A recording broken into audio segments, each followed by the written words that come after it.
Hey there, friends. I got that high contrast lighting again coming from my right. The sun is coming up in the east, and I'm facing north, more or less. There's true north, there's magnetic north, whatever. Remembering yourself on a sphere. Speaking of which, this is the Kirby of today. When people hear the word, it's a Nintendo character, so I say it's not redundant that Kirby has swallowed Kirby here. No new abilities. That was yesterday, 420. Today is Carol's birthday. Carol is my mother, and she's turned 92 today. And I've got quite a few YouTubes about her. You can go to my channel and search on Carol. She's got some oral history. She's very intertwined with our Japan America friendship ceremonies that happen every year around August 6th. And so there's some stuff on that too.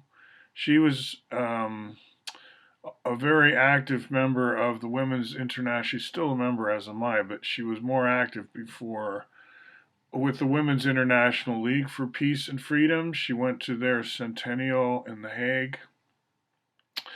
And in that respect, she connects to Ava Helen Pauling, wife of Linus Pauling, also discussed here on this channel, partly because our scope is Silicon Forest, as distinct from Silicon Valley. Everyone's heard of Silicon Valley. People don't normally talk about the Silicon Forest the whole time that those troops were here trying to quell the violence in Portland. They didn't really talk about our high tech economy. There wasn't a lot of pro Oregon news in those days. I would call Silicon Forest an asset. In other words, in my book, it's a good thing, right? By the way, I've just uploaded a bunch of new pictures from Glenn's place. Now, he's really got a curated museum that he lives in, years of collecting. And if I had my remote campus, the Quaker one with or without the horses, the electric ATVs, the planetaria, the domes, but also the yurts, the prototypes, the refugee housing, you know, big time industry. The industry missed is another topic here. Philosophically, we're talking about philosophy quite a bit. That's somewhat redundant. Wittgenstein and Gestalt switches, right? So synergetics you'll find here, and I'm classifying that as a philosophy for many, many good reasons, one of which is the style in which we teach philosophy does not require that the teacher pose as someone who has 100% insight into everything they're sharing with you. It's more like, look at this. I've penetrated to this level. What can you get out of it? Do you know that it's, garbage from the beginning? And maybe it is for you, right? So, Wittgenstein, for example, you don't spend necessarily a lot of energy trying to convince your audience that you've understood every last piece of the Tractatus Logico, or what do we call it, Tractatus? And then came the philosophical investigations. So I studied these at Princeton. And what I do is I link that background and training. Let's go back up to a picture of Bucky here. Wait a minute. Where'd he go? Thanks to CJ, I found this there. Portrait of Bucky. And below that, we go back to Quora. I've been talking about Quora. Mostly I'm answering Python related questions. Python being a computer language. I have this thing called Martian math. Again, this is where we link to literature, like American literature, but also movies, also Orson Welles, Mars Attacks, all these science fiction works mixed together with mathematics. So we really want to keep your fantasy life intact when we dive into mathematics. There's a lot of fear of mathematics, partly because there's a sense of a right brain kill off. Like we're not going to have, and then geometry comes as a breath of fresh air. Oh, we do need our imaginations, right? And in fact, any mathematician will tell you that you really want to keep your imagination alive as you go into mathematics. And so, Martian math, the Martian is supposed to conjure futurism, thinking ahead, because right now we're looking at going to Mars, some of us, that kind of stuff. But also just a long history of science fiction. Octavia Butler is who I think of most in terms of wanting to use science fiction as a kind of a place to weave, to project the future, right? To think ahead. So literature is the focus, and I'm mixing Bucky Fuller in as something you can teach today in literature. Whereas if you think you're going to teach it as a STEM subject, you're going to be forever paralyzed because you're thinking, well, I can't teach it as a STEM subject unless I completely understand it and everyone agrees I completely understand it.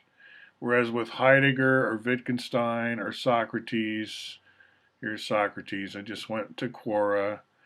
So, you don't have to pose as someone who's the authority on such and such, right? It's a conversation that we have. And I think, for example, that Fuller's concentric hierarchy is too good to just leave on the bookshelves for generations while we figure out and sift through everything in synergetics that we want to like eventually pass judgment on, maybe in decades, as if we have the time there. A little bit of Fuller's urgency has rubbed off, I have to say, especially his counter to a kind of very blinding sort of nationalism, an ignorance fomenting form of nationalism. When it becomes a religion as organized religion, you're talking trouble sometimes. And I don't think we have a luxury of just sitting on our hands and not using, to some degree, the idea of a nationless world map, for example, and the whole world game set of memes. I think just leaving those on a shelf while we make synergetics some kind of bottleneck where, oh, until someone completely understands everything or has passed final judgment, we can't use it. It's like we're paralyzed until that time. No, that would be a wholly irresponsible approach. Much better is we rescue kids in American literature from boredom by entertaining them with more math. Some of them are going to think, wait, I thought I got away from math. Anyway, this will be, in a way, a reintroduction, another chance to get into polyhedrons through philosophy. And then, if you love it and want to get back into math, you sort of fell off the bandwagon, and here American literature proves your road back in. Well, thank you, Synergetics, thank you, philosophy in general. So this question was, can you think of, or can you do some writings that will change? Can you write something that will fundamentally change how I see the world? And I think this was a good question.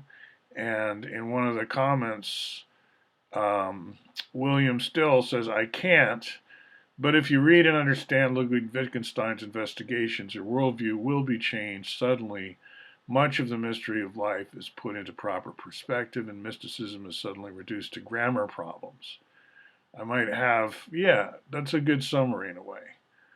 Mysticism should include a lot more, like thinking by introspection you are observing some kind of understanding process.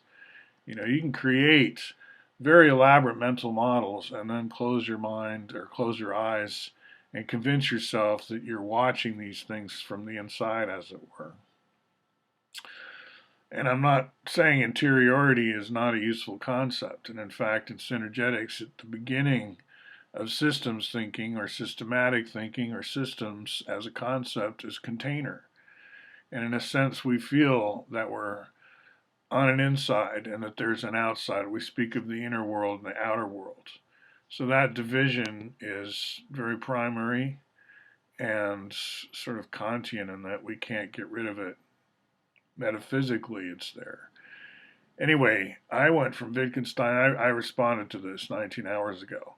I'm agreeing with him. He's just touted Wittgenstein, and I say I went from Wittgenstein's language games approach, including to mathematics, and dove headfirst into Buckminster Fuller's arcane yet internally consistent way of using a tetrahedron as unit everything instead of the cube.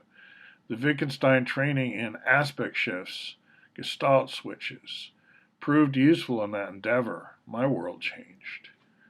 Yeah, so I think that's it in a nutshell.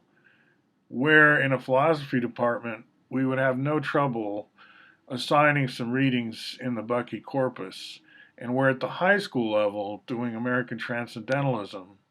Thoreau, Emerson, his great aunt Margaret, others. It's big. Alcott. It's not a tiny literature. Walt Whitman. In exploring that, we have every opportunity to jump into what we could call latter day transcendentalism with the Bucky Fuller and emphasize its metaphorical nature. The application of humanities style metaphorical non literal readings to what looks like science and engineering content, and feel that you're not being discouraged in doing so. Not in the Bucky corpus. Okay, so it's not really like a typical STEM subject where you're sort of punished for not being literally true, right? There's something like less about that. Whereas if you think special cases are always between the lines, then it's like totally okay, right? So again, synergetics in the humanities is our path towards keeping it alive today, whereas letting the physicists have it or the STEM people is a recipe for having it put on a shelf as they try to make up their minds for centuries. Don't let them do it. It's not their business to hold things back, right? We don't have to wait for them. It's not like until we get a green light from the STEM side, we can't go ahead with the concentric hierarchy. That is not the case. Don't let it be the case. That's my advice. Philosophy, you've already got a green light and a lot of context. I'm gonna sneeze.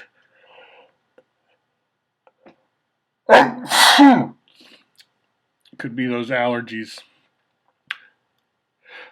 I feel like Socrates here. Toast.